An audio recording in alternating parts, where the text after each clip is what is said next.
જવાનું હતું સોમનાથ અને પહોંચી ગયા પોરબંદર. કેવી રીતે? ચાલો આગળ કહું. ગુડ મોર્નિંગ અને જય માતાજી બધા મિત્રોને. તો વાત જાણે એવી હતી કે અમારે નવી જગ્યાએ ફરવા જવાનું હતું, તો તે માટે અમે સોમનાથના બદલે પોરબંદર જવાનું નક્કી કર્યું.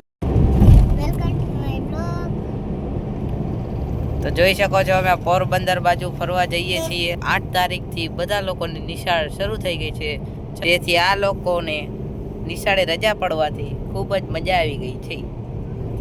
તો રસ્તામાં અમે ઊભા રહી ગયા હોટલે નાસ્તો કરવા માટે. પછી ત્યાં ઇકોમાં બેઠા બેઠા અમે કરી લીધો નાસ્તો.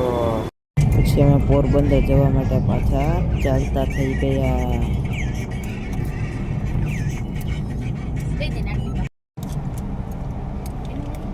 તમે અહીંયા ટ્રાફિકમાં ખૂબ જ કલાક થયા હલવાઈ ગયા છીએ.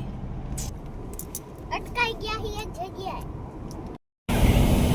હા, તો હવે ધોરાજીથી ફેમસ ભૂંગળા બટેકા ખાઈને નીકળ્યા છીએ પોરબંદર જવાના. હાઈવે ઉપર ચડી ગયા છીએ.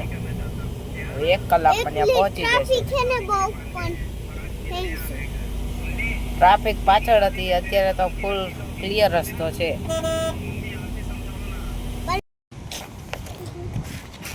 અમે અહીંયા દરિયો પગી ગયા છીએ. અત્યારે ગાડી લોક કરે છે. બપોર વચારે દરિયાની મોજ કરવા. પછી અમે પહોંચી ગયા દરિયા કાંઠે અને તમે જોઈ જ શકો છો કેવો મસ્ત વ્યૂ આવે છે.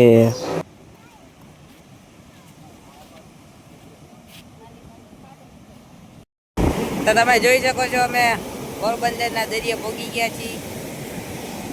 ખૂબ જ હવા અને મજા આવે છે.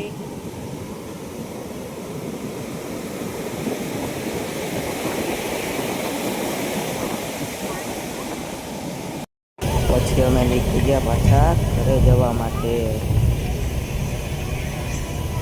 તો અમે અહીંયા ભાણવટ પાસે ગેસ પૂરો થઈ ગયો તો ગેસ પુરાવા અહીંયા ઊભા હતા પેટ્રોલ પંપ પાસે. ચાવીના મને ચેન પડે નહીં.